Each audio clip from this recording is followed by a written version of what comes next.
For those of you who don't know me, I'm Jose.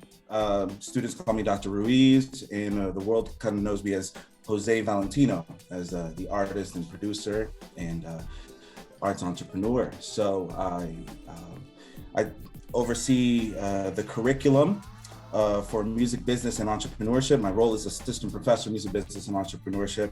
It's actually the first role that has entrepreneurship as a title within College of the Arts faculty, which is, I guess, somebody need to have it, and hopefully we can get more. And so this is really special. And, just to kind of tell you a little bit about what has been happening in the past, let's say, 3 years. So in addition to overseeing the curriculum, here, I've created the curriculum and I'm creating the degree and all that stuff. Just outside, I'm pragmatically involved, as an entrepreneur in the arts and aiming to be a cultural architect, if you will. So some of the ways that I express that is I work as the director of global entrepreneurship initiatives for an organization that is a nonprofit called the Diaz Music Institute. And it's based out of Houston, Texas, and has 98% people, students of color. And so basically my role in the past couple of years has been what I've been able to accomplish is to raise $2 million in scholarship funds for 150 plus underserved students with 100% graduation rate in Aldine County, if you can imagine that, and 85% college acceptance with scholarships.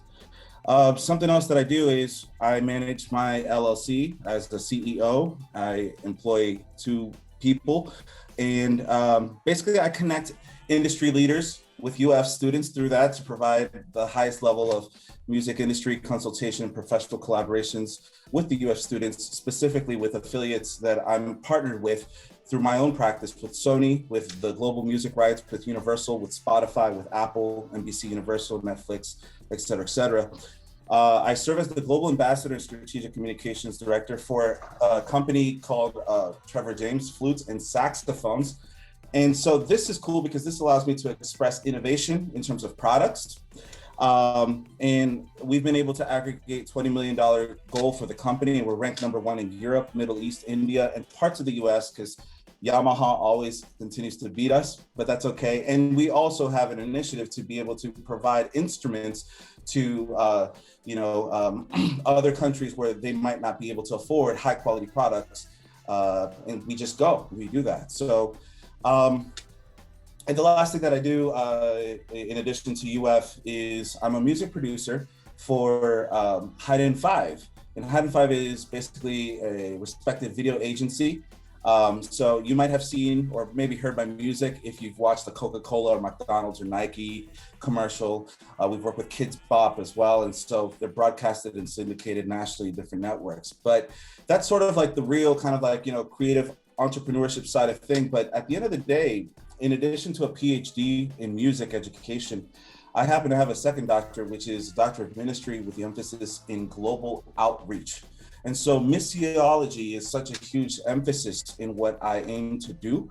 I've established more than 40 mission trips in different parts of the world. And I have a partnership with Boundless Global and also World Relief, in which we provide access, training to how to actually become entrepreneurial first in the mindset, getting parental involvement as well, and using the arts as a way to inspire children to be able to learn and empower their self-efficacy for who they are. Because as Wilson said, and as others have said, identity is the most important thing.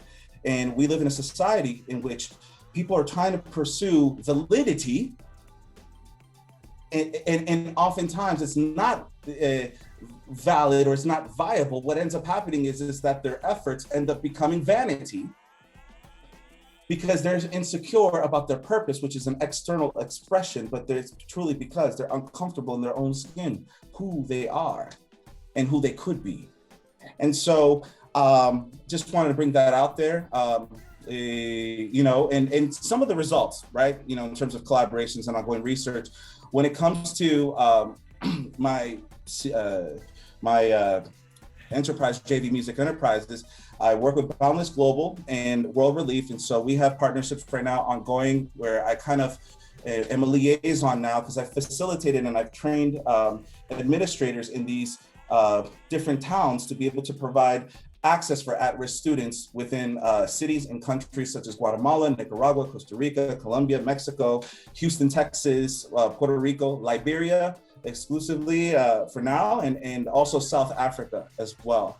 The partnerships that I have going on with Haydn 5 include the Obama Foundation, Bloomberg, Meta, that's weird to mention, Facebook, Chase, BuzzFeed. And so my role has been to serve as a music producer for the advertisements for these particular companies, you know? And what I do is, while I do these things, I always involve my students to be able to gain this type of professional experience to help improve their resumes, but also specifically to partner up with organizations that are actually doing something, just like CAIM is doing something. Because for me, the emphasis is not to collaborate or to joint venture with people who are just seeking to glorify self, but using their platform, their company, their initiatives to be able to empower communities. And so with that in mind, some of the latest endeavors that I've been focusing, or maybe I should say, the focus of my research is essentially to provide meaningful solutions and practices for improving arts entrepreneurship pedagogy that prepares students for viable missiological careers that are sustainable and also scalable in multimodal economies, meaning that the students' careers can actually function and flourish within digital markets and also physical spaces, right? Also, with a subset of entrepreneurship pedagogy that I love to focus on is highlighting the distinctions for how entrepreneurship correlates and also differs across different disciplines and cultures, because it can't just be one thing, one size fits all. And then the second part of my research focuses on specifically, for those of you who know me, first and foremost, I'm a producer and I'm a performer. And so I aim to use my expressions as a producer and a performer to translate cultural empathy, mental health, and pandemic health awareness. And so I'll give you a couple examples of some of my research that has been manifested. So recently, my students and I, 5 students and I, here at the College of the Arts, we were selected one of only 8 presenters nationwide for the virtual conference for the Society of Arts Entrepreneurship Education. So one of the aims that I had was to kind of see how can we put this in the map of those that are contributing to the academic scholarship and theoretical and viewpoints to what this actually is. And so it was cool because what distinguished us from everybody, from their preeminent professor, Gary Beckman, if you know anything about statistics, the H factor, he has the highest H factor, meaning the data shows that his research actually has the highest level of impact. But what he said was a compliment. He says, what you guys are doing at the School of Music and at the Center of Arts, Migration, and Entrepreneurship is unprecedented because we're here talking about it while you guys are doing it. And so we're showing the evidence. And so at the Society of Arts Entrepreneurship Education, my students and I, we basically did a multiple case study of how I've collaborated with different students' respective interests in wanting to build their profile, but also to make meaningful impact. And so the name of the presentation was called Getting to the Grammys and Beyond, an insight to student professor collaborative albums and music video projects for promoting ecological advocacy and social impact.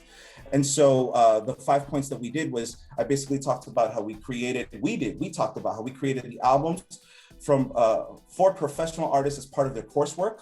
This is happening here, guys. Partner up with advocacy-based organizations to promote the album and their respective initiative. So for example, we partnered up with Mom's Clean Air Force, and we ended up doing a children's album that ended up getting performed in front of 1 million people on the digital space to promote clean air. To foster scalability and also leverage These are different terminologies that, maybe I'll talk more about on Friday, but among each student's enterprise, which have officially launched as a result of their experiential learning opportunities, and how also to develop songs and compositions that translate into social message that would be palatable to a wide array of people. Because what I love about the center, and also how the dean puts it, we have an opportunity to be able to translate philosophy, to translate theory, to translate, even just anecdotal experiences, and to make it more receptive to people. And the last thing is how we've led it to be able to become recognized by the respective professional organizations such as the Grammys, the Emmys, the AVI Digital, and et cetera, for producing quality work that also aims to address meaningful contemporary issues. And so I think I'll just leave it at that. Maybe I'll sum it up with, in addition to all of that, so far this academic year, there's been 9 conferences that I've done. This was interesting. I'll mention 2 more things. Is that last year I was invited to be a keynote presenter to 25 universities, and the topic was I want to get it right. Y'all. Hold on.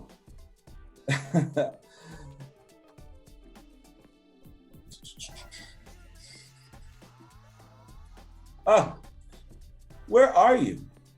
Sorry, there you go. Cultivating creative entrepreneurship and globally inclined leadership in a post-COVID digital economy. And so that was really, really cool. And that included, different parts of the world and the power of Zoom, right? I mean, we can do these different kinds of things. And so another exciting thing is that an album that has done really well is one that I ended up calling Embarkation, the Resiliency of Humanity Amid COVID-19. And so it ended up making top 15 in the Grammys this year. And so, yeah, and all of it involves students as well. And so maybe to summarize, I would say I personally have been wrestling and really thinking about this. Is viability or vanity? And the etymology of vanity is emptiness. And I've been thinking about this because it's like, there's so many things that we do. And I'm not saying that anything that we talked about, I don't believe any of it was vanity. I'm being very transparent with you. It's okay. We say we want to do stuff, and we want to do stuff for mission work, for this, for that. But then is it truly to help people, or is it, at what point is it to really self-glorify ourselves? And I think what I'm on a quest to continue doing, and why I'm so excited to be even hearing these conversations, I get so excited, is that I don't sense that from any of you. I sense viability. When we think about viability, we talk about life. So vanity or viability, we're focusing our efforts in what we do. And I think it's important to remember that at the end of the day, we are blessed. Yes, indeed. We will help others. We can be relevant. We should be grateful for what we do together. And I say, let's be the period, because so many people are walking question marks, but see, the question mark, eventually, the question demands an answer. And so a period is a statement. A statement, it denotes that there is truth, validity, viability. So I would say be the period. Jose, as always, man, inspirational, exciting, powerful.